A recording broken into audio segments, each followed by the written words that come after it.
Look this eagle or hawk. Short tail.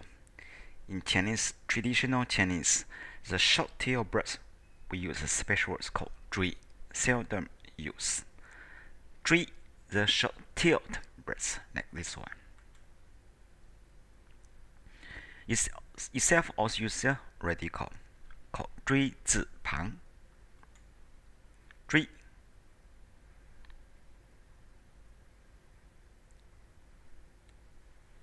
There are total 18, just 18 Chinese characters associated with 锥 as radical, like this 吉, 南, 牙, 熊, something also like the 鸡, something like that. It's 雀 sparrow.